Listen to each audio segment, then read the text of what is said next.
Bonjour les amis. Alors Michel Houellebecq, je ne lui ai jamais vraiment pardonné ça. Je suis pas un citoyen et j'ai pas envie de le devenir, non. On n'a pas de devoir par rapport à son pays, ça n'existe pas, faut le dire aux gens. La France est un hôtel, pas plus. On n'a pas de devoir. Comment est-ce qu'on peut être aussi peu civique et aussi peu patriote? Quoi qu'il en soit, le bonhomme sort un nouveau roman, et je vais donc enterrer la hache de guerre, au moins jusqu'à la critique, pour en partager avec vous les meilleurs morceaux. Installez-vous confortablement, c'est parti pour une bonne dose de bons sentiments.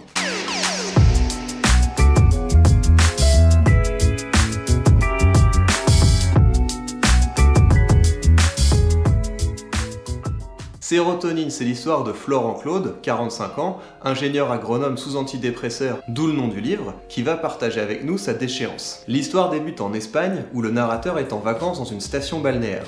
Il nous apprend qu'il n'est pas enchanté que sa femme, Yuzu, une japonaise de 20 ans de moins que lui, vienne le rejoindre. Lisons pour commencer les retrouvailles glaciales de ce couple en décomposition. Je ne sais pas ce que Yuzu pouvait foutre de son côté, puisqu'elle ne s'exposait pas au soleil. Sans doute regardait-elle des séries japonaises sur le net. Je me demande encore maintenant ce qu'elle pouvait bien comprendre à la situation.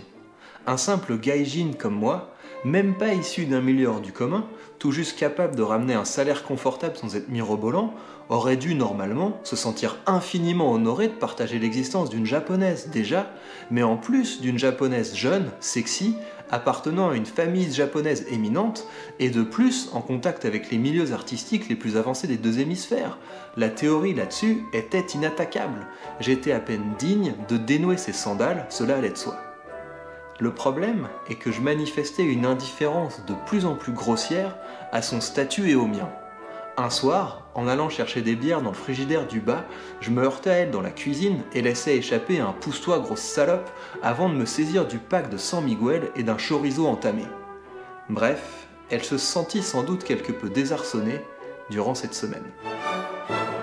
Après ces sympathiques vacances, le couple rentre à Paris, où ils vivent dans une tour du quartier de Beaugrenelle. En fouillant dans l'ordinateur de sa femme à la recherche d'indices de relations extra-conjugales, il tombe sur des vidéos où sa femme est engagée dans des partouzes, notamment avec des chiens. Je vous épargne les détails dont l'auteur est friand, et on retrouve le narrateur juste après le visionnage. Avec ces vidéos, pensais-je, je disposais de circonstances atténuantes.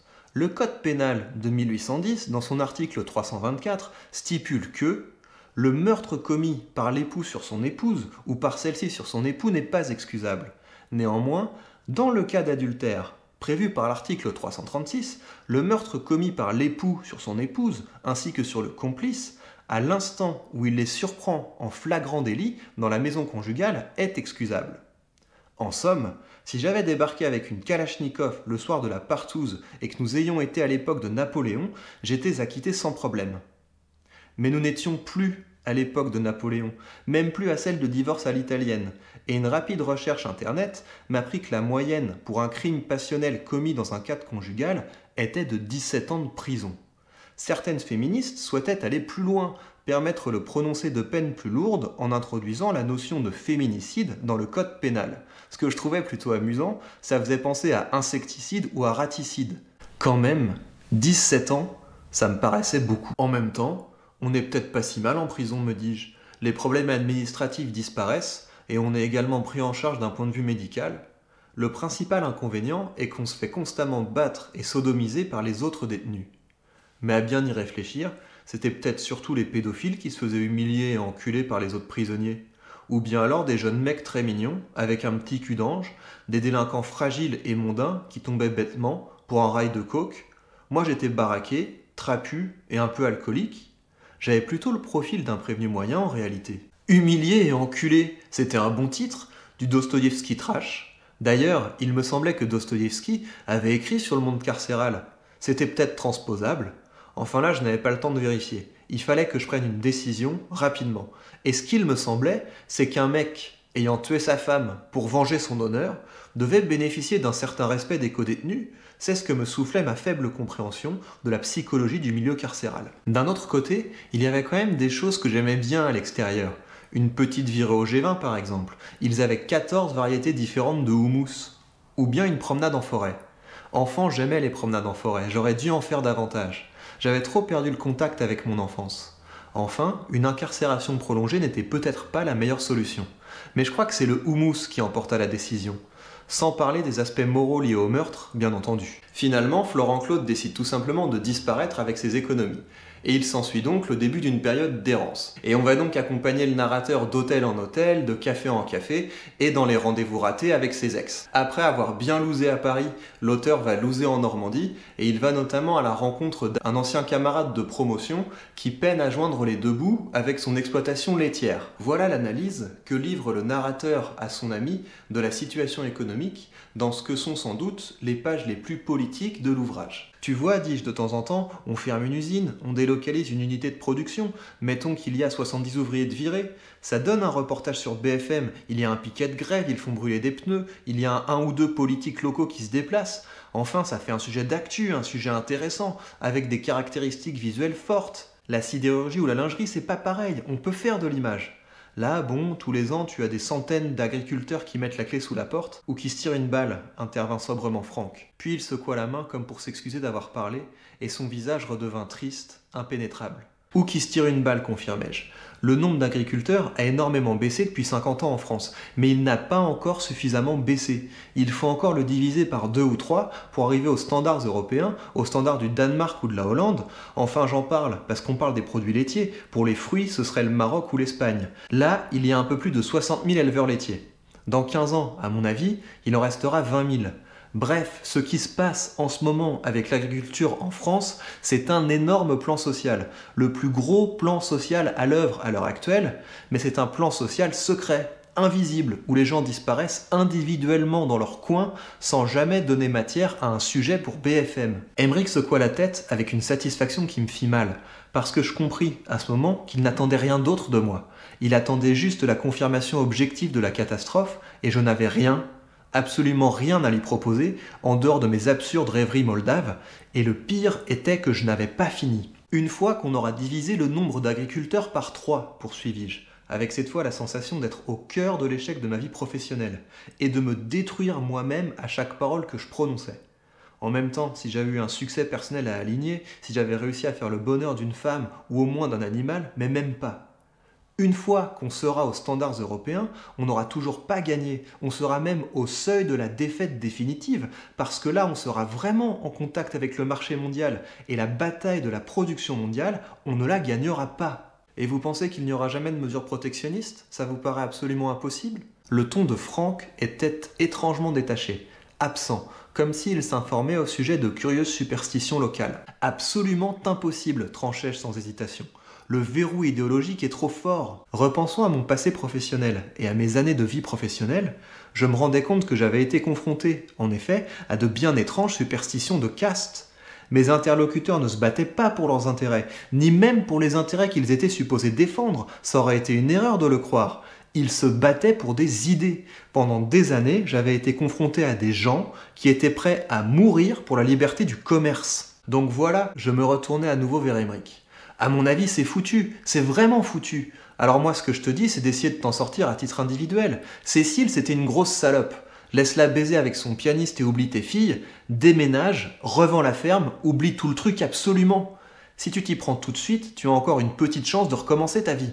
Cette fois, j'avais été clair. J'aurais difficilement pu l'être davantage, et je ne restais que quelques minutes. Au moment où je me levais, pour prendre congé, Emmerich me jeta un regard bizarre, où je crus lire une pointe d'amusement. Mais c'était peut-être, plus vraisemblablement même, une pointe de folie. Après cette incursion dans le domaine économique et social, le narrateur reprend sa déchéance, et il termine cloîtré dans un studio de banlieue à attendre d'avoir le courage de se suicider. Et il faut attendre les toutes dernières pages de l'ouvrage pour enfin tomber sur quelque chose que je qualifierais de beau. C'est un petit comprimé blanc, ovale, sécable. Il ne crée ni ne transforme, il interprète. Ce qui était définitif, il le rend passager. Ce qui était inéluctable, il le rend contingent. Il fournit une nouvelle interprétation de la vie, moins riche, plus artificielle et empreinte d'une certaine rigidité. Il ne donne aucune forme de bonheur, ni même de réel soulagement. Son action est d'un autre ordre. Transformant la vie en une succession de formalités, il permet de donner le change. Partant, il aide les hommes à vivre, ou du moins à ne pas mourir, durant un certain temps. La mort, cependant, finit par s'imposer. L'armure moléculaire se fendille, le processus de désagrégation reprend son cours. C'est sans doute plus rapide pour ceux qui n'ont jamais appartenu au monde, qui n'ont jamais envisagé de vivre, ni d'aimer, ni d'être aimés, ceux qui ont toujours su que la vie n'était pas à leur portée. Ceux-là, et ils sont nombreux, n'ont, comme on dit, rien à regretter. Je ne suis pas dans le même cas. J'aurais pu rendre une femme heureuse, enfin deux. J'ai dit lesquelles. Tout était clair, extrêmement clair dès le début. Mais nous n'en avons pas tenu compte. Avons-nous cédé à des illusions de liberté individuelle, de vie ouverte, d'infini des possibles? Cela se peut. Ces idées étaient dans l'esprit du temps. Nous ne les avons pas formalisées, nous n'en avions pas le goût, nous nous sommes contentés de nous y conformer, de nous laisser détruire par elles, et puis, très longuement, d'en souffrir. Dieu s'occupe de nous en réalité, il pense à nous à chaque instant, et il nous donne des directives parfois très précises. Ces élans d'amour qui affluent dans nos poitrines jusqu'à nous couper le souffle, ces illuminations, ces extases inexplicables si on considère notre nature biologique, notre statut de simple primate, sont des signes extrêmement clairs. Et je comprends aujourd'hui le point de vue du Christ, son agacement répété devant l'endurcissement des cœurs. Ils ont tous des signes, et ils n'en tiennent pas compte. Est-ce qu'il faut vraiment, en supplément, que je donne ma vie pour ces minables? Est-ce qu'il faut vraiment être à ce point explicite? Il semblerait que oui. Bon, il y a des choses qui se tiennent dans ce roman, et j'ai pris du plaisir à lire les passages que j'avais sélectionnés pour vous. Mais franchement, Houellebecq, c'est pas si ouf que ça. Houellebecq, c'est du roman de gare, du bon roman de gare, mais c'est pas tellement supérieur à du Marc Lévy ou à du Éric Emmanuel Schmitt. On croit que c'est plus profond, mais ça c'est une illusion. C'est parce que l'occidental moyen, et le français en particulier, sont convaincus que le cynisme et la noirceur sont des preuves d'intelligence. Mais encore une fois, si on enlève ce côté « je suis très intelligent parce que je me moque des imbéciles heureux », ben il reste pas grand chose. Et pourtant ce livre, je l'ai lu, je l'ai même lu avec intérêt, mais je dirais pas qu'il m'a plu. Je dirais qu'il a plu à ce qu'il y a de pire en moi. Parce que Houellebecq, c'est un auteur qui s'adresse à la partie de nous qui essaie d'apercevoir des détails morbides quand il y a un accident sur le bord de la route. On en fait beaucoup trop autour de ce mec, et j'ai notamment été agacé par le storytelling qu'il y a eu autour de cet ouvrage. Parce qu'avant la parution, plusieurs articles sont sortis pour nous dire « Houellebecq est un visionnaire, Houellebecq a prédit la crise des gilets jaunes ». Mais rien à voir, ce dont parle Houellebecq, c'est le conflit des laitiers, et ça c'est un conflit qui dure depuis des dizaines d'années, parce que les grands distributeurs rachètent le lait des producteurs à des prix dégueulasses. Et ce qui m'agace encore plus, c'est qu'on va nous faire passer Houellebecq aujourd'hui pour un pourfendeur de libéralisme, alors qu'il est sur la même ligne de pensée qu'Attali. Un pays, c'est un hôtel. Houellebecq n'est qu'un opportuniste, un individualiste, dont les principaux combats politiques, c'est le droit d'aller chez les prostituées et de fumer dans les gares. Et puis qu'est-ce que c'est que ce mec qui est millionnaire et qui trouve le moyen d'être dépressif? Je vais y aller. Et emmène avec toi ton vilain petit torchon. Quant à vous, prenez soin de vous, et à bientôt.